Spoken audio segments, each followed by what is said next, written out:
Hello বন্ধুরা, আমি পায়েল চলে এসেছি আরো নতুন একটা ব্লগ নিয়ে। আজ আমাদের মাথায় ঘোরার শেষ পর্ব।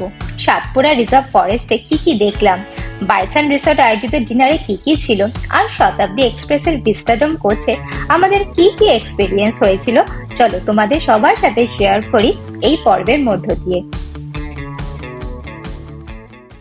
Good morning. এখন ঘড়িতে কটা বাজে? এই কটা বাজে? 5টা বাজে। তো আমরা এখন বেরোচ্ছি। আমরা যাচ্ছি এখন সাফারির জন্য। আগে থেকে বুক করা আছে আমাদের, কারণ এখানে খুব লিমিটেড সিট সাফারির জন্য। জিপও লিমিটেড আর সিটও লিমিটেড, কোনো ক্রমে 2টো সিট পাওয়া গেছে, তো সেটার জন্য যাচ্ছি। আমাদের সাফারি বোধহয় শুরু হবে 6:30 থেকে, এই 11:30 অবধি 5 ঘন্টা। দেখা যাক কি দেখতে পাওয়া যায় এই সাতপুরা রিজার্ভ ফরেস্টে।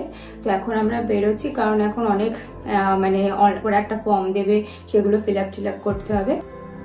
বেরিয়ে পড়লাম আমরা দুজনে অন্ধকারের মধ্যে দিয়ে। আমাদের ব্রেকফাস্ট যেহেতু ইনক্লুডেড ছিল, তাই রিসোর্ট থেকে যারাই সাফারিতে যাচ্ছিল প্রত্যেককে খুব সুন্দরভাবে যত্ন করে কিন্তু ব্রেকফাস্ট প্যাক করে দিচ্ছিল। আর এটা হলো চার্ট, এখান থেকে কোন জিপ কোন রুট দিয়ে যাবে, সেই রুটের ভাড়া কত, সমস্ত কিছু ডিটেলসে দেওয়া আছে। আমাদের রুট ছিল লাকদা।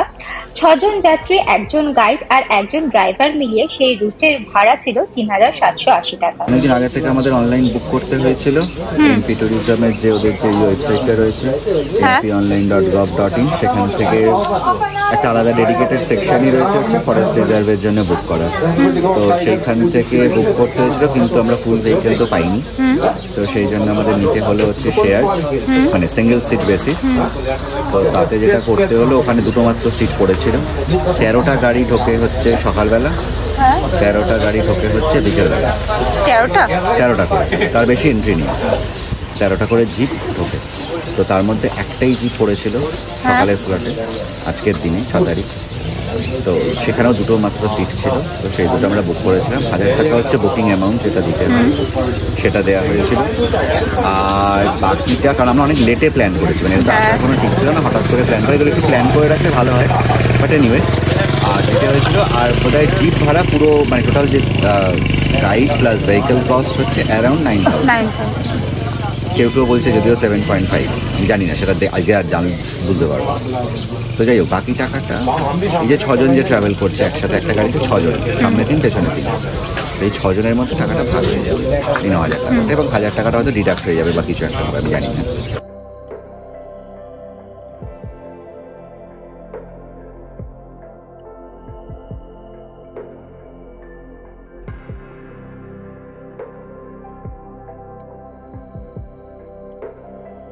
যাই হোক, বুকিং পাস রেডি। তো আমাদের 6 জনের ভেহিকেল ছিল, এখনো পর্যন্ত তো কেউ আসেনি, আমরা দুজনই আছি। তো আমাদের দুজনের জন্য ওখানে টাকা জমা করতে হচ্ছে 3730 টাকা। তো আমাদের পাস দিয়ে দিয়েছে, পাস আমাদের গাইডের কাছে আছে, ওখানে গাইড দাঁড়িয়ে রয়েছে। তো এবার জিপ আসবে না, জিপ দাঁড়িয়ে রয়েছে আমি জানি না, তো ওটা করে আমাদের রওনা দিতে হবে। ঠিক আছে। বুকিং অফিসে সমস্ত ফর্মালিটিস কমপ্লিট করে বুকিং পাস নিয়ে আমরা ঢুকে পড়লাম সাতপুরা টাইগার রিজার্ভ ফরেস্টের বাঁধাই গেট দিয়ে। এখান থেকেই বোটে করে যেতে হবে ওই পারে, আর ওখান থেকেই শুরু হবে আমাদের জঙ্গল সাফারি। এখনো আমাদের সহযাত্রীরা এসে পৌঁছয়নি, তাই পুরো জিপটাই এখন আমাদের। পুরো জিপটা যেমন আমাদের, তেমন পুরো টাকাটাই আমাদের দিতে হবে। 6 জন থাকলে 3780 টাকাটা কিন্তু 6 জনের মধ্যে ভাগ হয়ে যেত। ওই দিক থেকে ছাড়ে জঙ্গলে ঢোকানো। এখান দিয়ে আমরা যাচ্ছি এখন। ওখানে বোট দাঁড়িয়ে রয়েছে, ওই বোটে করে যাব, বোটে করে ওই পারে যাব। ওই পার থেকে আমাদের জঙ্গল সাফারি শুরু হবে। আমাদের শেয়ার ছিল, কিন্তু বাকি 4 জন আসেনি। তো আমার পুরো ভেহিকেলটা এখন আমরা দুজনে মিলে যাব। অচ্যুতের মনোবাঞ্ছা পূর্ণ আছে, চলো এবার যাওয়া যাক।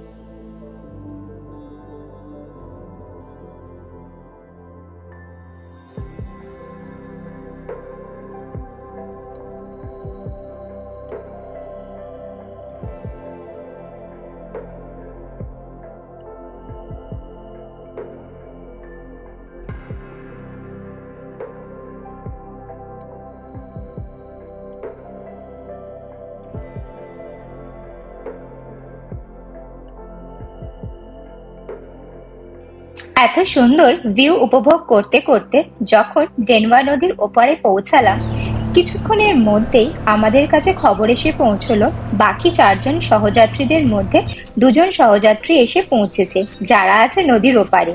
তাই আমাদের আরো একটু ওয়েট করতে হবে। প্রথমে মনে মনে একটু রাগ হলেও পরে যখন এসে পৌঁছলো ওরা, তারপর থেকে পুরো ট্রিপটা আমরা 4জনে মিলে কিন্তু খুব এনজয় করেছিলাম।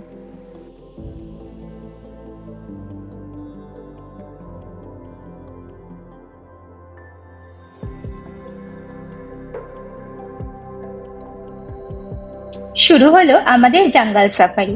জানি না কি দেখতে পারবো, তবে মনে অনেক আশা নিয়ে আমাদের কিন্তু যাত্রা শুরু হলো। প্রথমে দেখলাম পেখম মেলা ময়ূরের নাচ।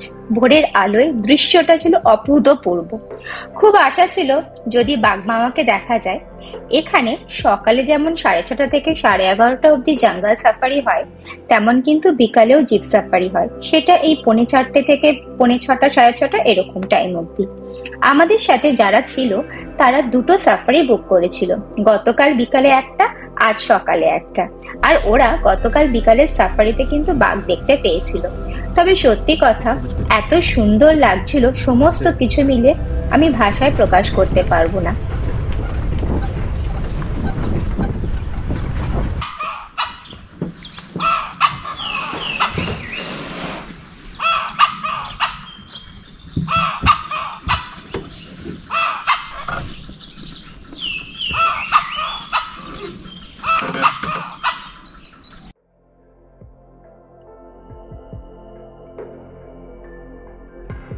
वो अपना एरिया बनाता है।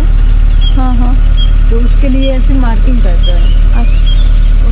अगर अदर दूसरा टाइगर आता है तो वो पहले उसकी मार्किंग ढूंढेगा और वो भी मार्किंग करेंगे। अगर इससे ऊपर मार्किंग होगी तो वो दूसरे टाइगर जो इसकी टेरिटरी है उसको ढूंढेगा, तो दोनों की फाइटिंग होगी। तो जो जीतेगा वो इस एरिया में रहेगा और जो हारेगा वो एरिया छोड़ना पड़ेगा। अच्छा अच्छा। ये इंडियन गोश्ती है। इसमें से ये वाइट कलर की ये दिख रही है, ये गोंद है जो गुड़ वाले लड्डू बनाते हैं, इसमें जो गोंद डलता है। इस साल में 3 बार कलर चेंज करता है और इसके रेनी सीजन में ये लीव्स रहते हैं। সাতপুরা রিজার্ভ ফরেস্টের কোর জোনের 20% হলো টুরিস্ট অ্যাক্সেসিবল, বাকি টুরিস্টদের কাছে অধরাই। এই 20% জোনের মধ্যে রয়েছে 13টা বাঘ, আর তাদের প্রত্যেকের নিজস্ব টেরিটরি আছে। আমরা যে রুট দিয়ে যাচ্ছি তাতে আছে 2টো বাঘ। এগুলো হলো ইন্ডিয়ান বাইসন। এরা রাস্তা ছেড়ে দিলে তবেই কিন্তু আমরা আগে যেতে পারবো। যতক্ষণ না রাস্তা ছেড়ে ইনারা যাবেন ততক্ষণ এখানে আমাদের ওয়েট করতে হবে। আর খুব সামনে থেকে কিন্তু এখানে ভিডিও করা বারণ ছিল। বাঘ মামাকে দেখতে পাইনি। এক জায়গায় ওই কলিং হচ্ছিল, বলল ছিল ওখানে কিছু একটা ছিল, কারণ আমি একটা ঘোঁত টাইপের আওয়াজ পেয়েছি। শুয়োর কি ছিল আমি জানি না, শুয়োর ছিল না কি ছিল, তবে যাই হোক একটা আওয়াজ পেয়েছি, বাট কিছু দেখতে পাইনি। একটু মন খারাপ হচ্ছে। যাই হোক, এবার এখানে একটা ভিউ পয়েন্ট আছে, সেই ভিউ পয়েন্ট একটু দেখে আমরা ওই রাস্তা দিয়ে ব্যাক করবো। তখন যদি দেখা যায়, তখন যদি কিছু আর দেখা যায় বলে মনে হয় না, রোদ উঠে যাচ্ছে।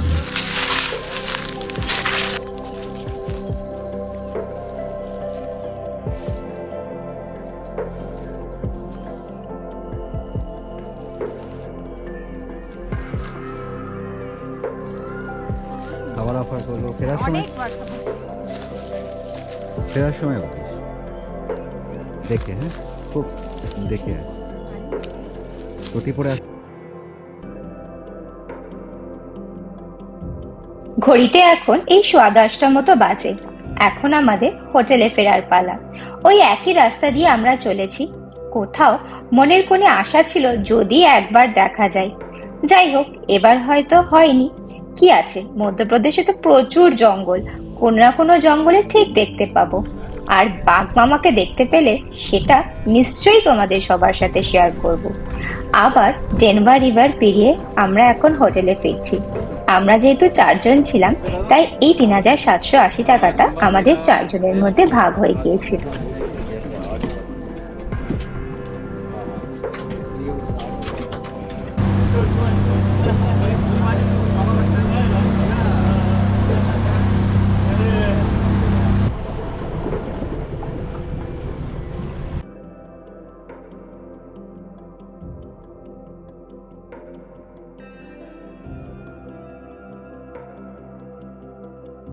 হোটেলে ফিরে লাঞ্চ সেরে একটু রেস্ট নিয়ে বিকালে হাঁটতে বেরিয়েছিলাম।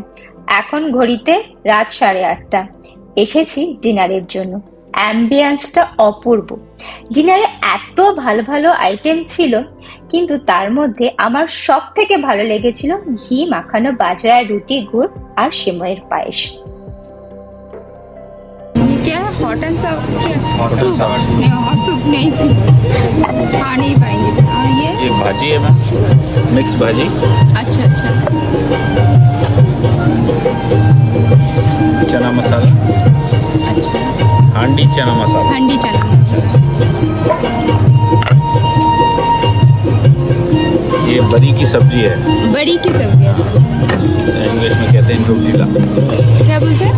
न्यूट्रिला। न्यूट्रिला। ये कद्दू रसे वाला झोल। खड़ी मसूर डाले। खड़ी मसूर मैंने तड़का। ये लौंग पुलाव।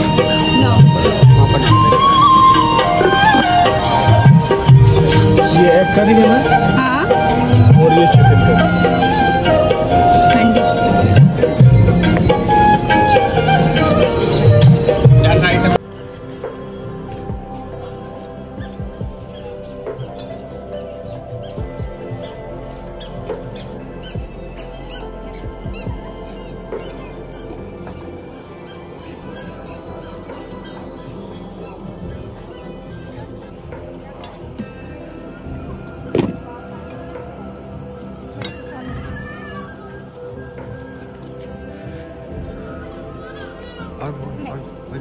Thank you.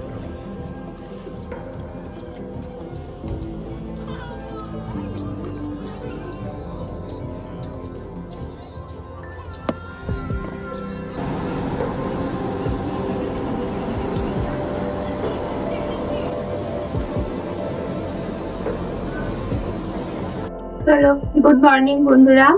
এখন ঘড়িতে ভোর 6টা বাজে। তো আমরা এখন বেরোচ্ছি, বাড়ি বেরোতে হবে। আর আমাদের গাড়ি চলে এসেছে, তো যেটা আমাদের স্টেশনে ছাড়বে। আমাদের ট্রেন হচ্ছে 8:45 থেকে পিপারিয়া থেকে, যেটা আমরা 3.5-3.5 ঘন্টায় পৌঁছবে। একটু সময় লাগবে, বেশিক্ষণ, কারণ আমরা শতাব্দীতে যাচ্ছি একটু অন্যরকম এক্সপিরিয়েন্সের জন্য। তো এখন বেরোনো যাক, তারপরে আসবে।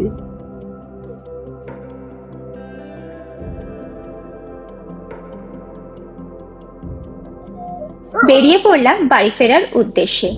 কোনো জায়গা থেকে যখন আমি বাড়ি ফিরি আমার খুব আনন্দ হয়, কিন্তু এবার যেন মনটা বড়ই ভারাক্রান্ত।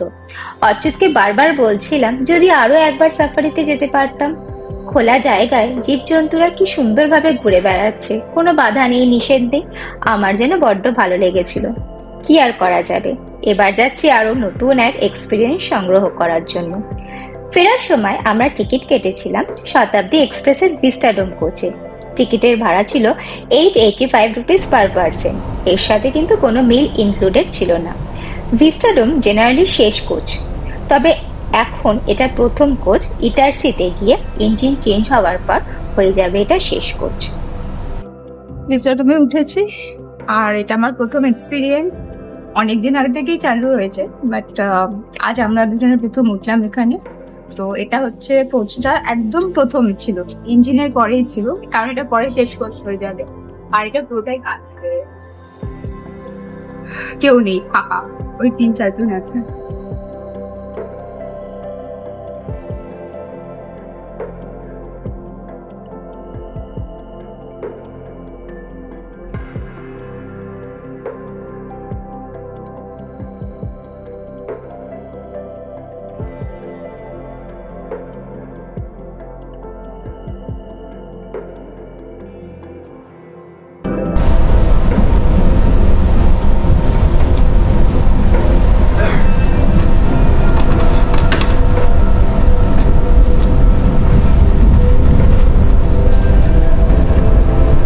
বেরোনোর সময় এমপিটি বাইসান থেকে আমাদের দুজনের জন্য গুছিয়ে ব্রেকফাস্ট দিয়ে দিয়েছিল। তাতে ছিল পরোটা, তরকারি, স্যান্ডউইচ আর জুস। জানি এটা অনেকদিন আগেই চালু হয়েছে, কিন্তু আমার কাছে এটা প্রথম, সেটাই এক্সপিরিয়েন্স করছি। তো এটা হচ্ছে ওই 360 ডিগ্রি ভিউ, আর এই চেয়ারগুলো রোটেটিং 360 ডিগ্রি। আর এখানেও সিটগুলো লেখা রয়েছে, দুটো সিস্টেমে, ব্রেইলি সিস্টেমেও আছে আর নর্মাল যেরকম লেখা আছে সেরকম থাকে। নিচে একটা চার্জিং পয়েন্ট আছে, একটা দুখানা করে চার্জিং পয়েন্ট আছে এক একটা সিটের। আর চার্জিংটা দেখছি, এই ভালো লাগছে, ওপর দিয়ে আকাশ দেখতে পাচ্ছি।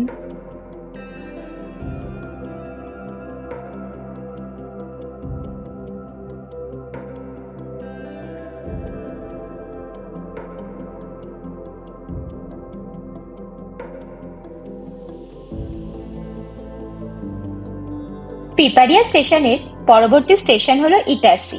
এখান থেকেই ইঞ্জিন খুলে বেরিয়ে যায়। আর এখন ভিস্টাডোম হলো সব থেকে শেষ কোচ। এবার যেন মনটা আমার বড়ই ভারাক্রান্ত। এরপর কিন্তু জুলাই থেকে অক্টোবর অবধি মিটিং সিজনের জন্য জঙ্গল সাফারি পুরোপুরি বন্ধ। অক্টোবর মাস থেকে আবার খুলে যাবে ট্যুরিস্টদের জন্য।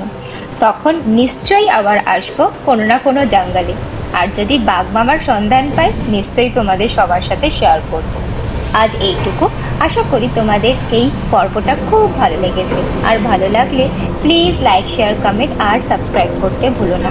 সবাই ভালো থেকো, সুস্থ থেকো। খুব তাড়াতাড়ি পরের ব্লগ নিয়ে আসবো। টাটা।